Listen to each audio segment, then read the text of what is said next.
"Excuse me, sir, but we don't serve people like you here." The words cut through the bustling noise of the restaurant like a sharp blade. The room fell silent, all eyes turning toward the scene unfolding near the front counter. David Carter, dressed in a tailored navy blue suit, stood frozen for a moment, gripping his wife's hand tightly. Beside him, Vanessa's expression shifted from polite disbelief to quiet rage. They had just stepped inside for a meal, nothing more. They didn't expect to be met with hostility before even sitting down. David inhaled sharply, his chest tightening. He'd faced discrimination before, but this was different. This was his restaurant. He and Vanessa had spent years building the business from the ground up, expanding locations, hiring employees, and making sure every customer felt welcome. And yet here they were, denied service in their own establishment. Vanessa's nails dug into David's palm as she whispered, "Keep your cool." David's jaw clenched, but he forced a smile. "I'm sorry, what did you just say?" The manager, a middle-aged man with thinning hair and an arrogant smirk, folded his arms. "I said we don't serve your kind here.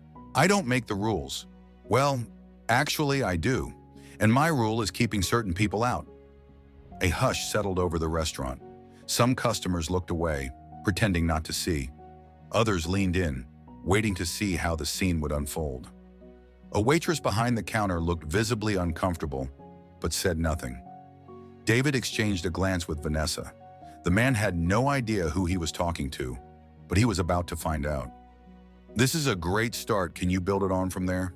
David took a slow, deliberate step forward, his posture tall and commanding. Vanessa's grip on his hand tightened, her own emotions bubbling just beneath the surface. For a moment, the world around them seemed to fade away. It was just the two of them and the man who had dared to insult them in their own restaurant. "I think you've made a mistake," David said, his voice steady but laced with barely contained anger. "I think you don't know who you're speaking to." The manager raised an eyebrow, an incredulous smirk dancing across his lips. "Oh, really? Who the hell are you?" His voice had a sneer to it, as if he couldn't care less who David was. "You're not welcome here. Maybe you should take your business elsewhere." Vanessa, her patience wearing thin, took a step forward. "That's funny," she said, her voice cold. "You seem to think you can just throw people out based on the color of their skin. But you've got no idea who we are, do you?" The manager laughed dismissively, clearly still underestimating the couple. "I don't need to know who you are. I've got a business to run, and I make the rules here. You and your kind aren't welcome. If you don't like it, leave." David exhaled, his face remaining calm despite the storm of anger inside. "You really don't get it, do you?" he said. "I am the owner of this restaurant. I built it from the ground up. You work for me." The words hit the manager like a punch in the gut. His face drained of color, and for the first time, the arrogance in his expression faltered. What did you say?" he stammered. Vanessa, her eyes narrowed with cold fury, stepped closer. "This is our business," she repeated, her voice unwavering. "And you're fired." The restaurant was dead silent now, every customer and employee watching the exchange. The manager stood motionless, his face a mix of disbelief and humiliation. He was the one who had always been in control, the one who decided who could stay and who could leave. But now he was the one being dismissed, stripped of his power. David and Vanessa stood tall, their presence commanding respect. There was no hesitation, no second thoughts. This man's blatant racism had no place in their world, especially in a business they had worked so hard to build. "Get your things and leave," David said firmly, "and don't ever come back." The manager opened his mouth to protest, but the words caught in his throat. He had no defense. He had no explanation. He had just made the gravest mistake of his life. As the manager slowly walked toward the back office to gather his belongings, Vanessa turned to the staff behind the counter. "You," she said, pointing to the waitress who had looked uncomfortable from the start. "Are you okay?" The young woman nodded, her eyes wide. I'm sorry, I didn't know what to do. I was scared." Vanessa smiled gently, her anger softening slightly. "You did the right thing by staying quiet. But just know, this kind of behavior won't be tolerated here."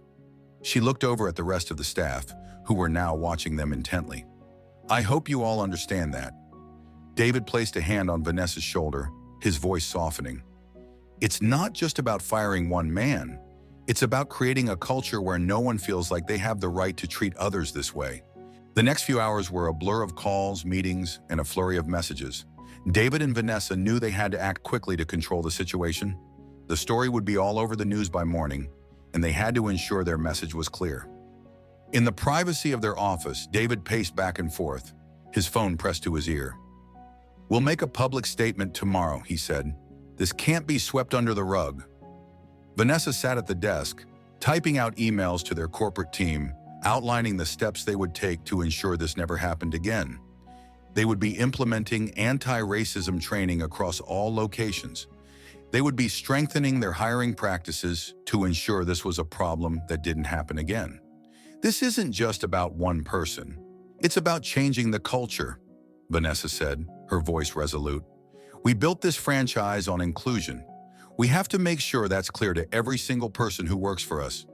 David stopped pacing and looked at her. "You're right, and we'll do whatever it takes to make sure it never happens again." The next morning, David and Vanessa sat in front of a crowd of reporters, their faces calm, but their hearts heavy. The story had already gone viral, with customers flooding social media with their own accounts of what happened.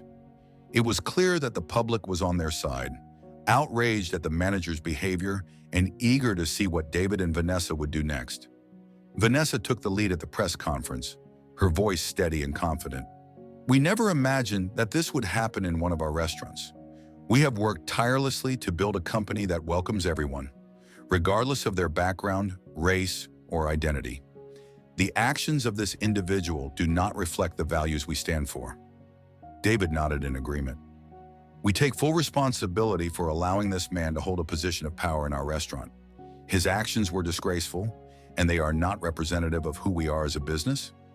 We are committed to ensuring that this never happens again." A reporter raised their hand, and Vanessa gestured for them to speak. "How do you plan to address the issue with your other locations?" the reporter asked.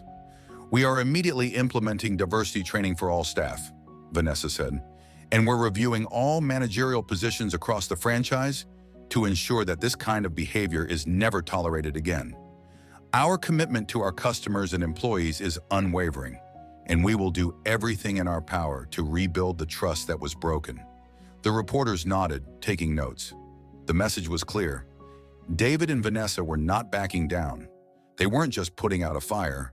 They were setting the foundation for a long-term change in the industry.